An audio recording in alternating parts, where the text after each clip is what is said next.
Alright, time for another video. I think I figured out where the oil was coming from getting on the transmission mount. The oil pan bolts were loose. And I've looked at the specs and they're inch pounds, and that's a big rubber seal, so I don't think there's anything keeping them bolts from wanting to vibrate out. So I'll keep an eye on those, but when I build my Suburban, I'm going to use yellow thread lock when I put the pan on to keep them from vibrating out. The two in the rear up against the dust cover shield, I couldn't get to. You have to take that off, and you have to take the starter to get that off. So I'll keep an eye on it. If it still leaks, then I'll go ahead and drop the starter, get the dust cover off, and tighten those last two bolts. But some of them were just finger tight, so I think that's what the problem is. I cleaned it off. I'm gonna keep an eye on that. We figured out what the rattles were. The toolbox doesn't have a seal on it anymore.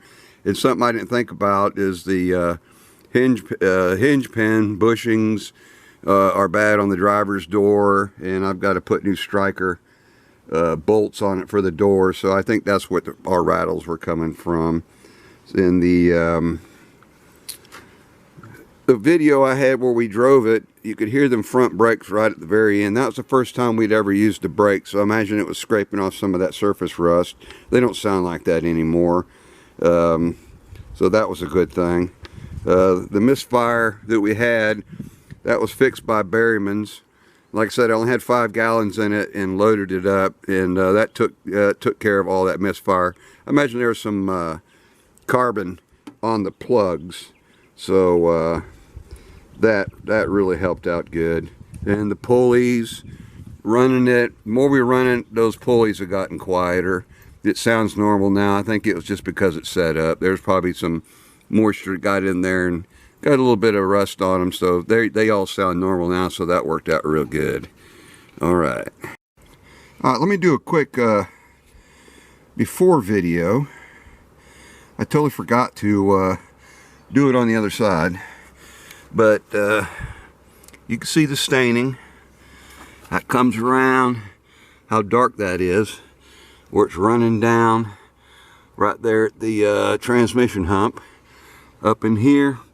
But I got the other side clean. I think if this side comes as clean, I'm going to be tickled. I was afraid this carpet was really dirty. I was comparing it to our 96 Silverado, but undoubtedly this year had a different interior color for the carpet, at least. It looks like for the dash too, but I'm not sure yet.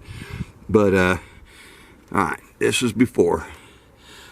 I'm gonna clean it tomorrow. I'm tired of scrubbing and smelling ammonia. Alright, here's the after on the carpet.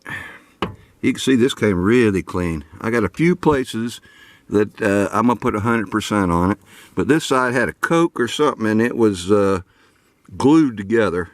So you can see right here, I got to do a little bit more there, but that's not bad. Came around, turned out really good. I did the these padded inserts here, cleaned those off real good. And my door panel, scrubbed it off with ammonia and fingernail brush. Worked out real good. So that's turning out nice.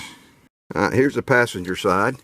You can see right here where the edge of the floor mat, you usually get some stuff in there. And I've got one more stain right there I got to finish up, but and a little bit more on the side, but I'm gonna use 100%.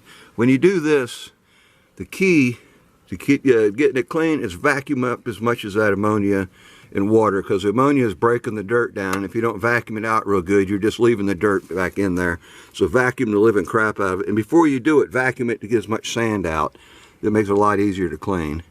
And I cleaned the panels over here, scrubbed as much as I could. I got to get some something and try to clean that off, but it's looking a lot better. All right, here's the before on the bedside. And keep the reeds down. I know this is not the proper way to do clear coat. You're supposed to sand it down, respray all that, but 20-foot paint job is all I'm after, and I don't want it to look like a lizard shedding its skin. It is green. And did find some body filler. I'm gonna have to fix that later. We're gonna clear it, and I gotta find some color match paint. But I'll do that later. There was rust underneath that body filler, so I had to take that down. Alright, I'll do an after. Yeah, the clear coat got even clearer as it dried. We're not going to buff it out right now. I don't have a buffer, so what we're going to do is we're going to go ahead and fix all the clear coat, and then get a good buffer. And that buffing compound by 3M is a bit pricey, so I got to get me a bottle of that. But we're going to go ahead and just knock out all the clear coat.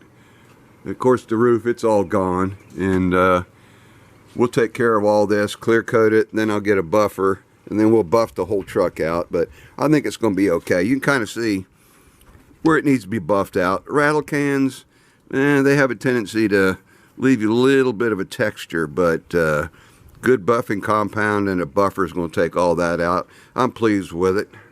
It's going to look good. I'll upload a video once we get this thing completely buffed out. But so far, I'm like I said, so far so good. And it looked dark as that stuff was drying. I was concerned, but I guess that's the way clear coat is. It takes a while for it to finally dry and get real clear. So, like I said, you'll be able to notice it, but that's okay. That'll be just fine for now.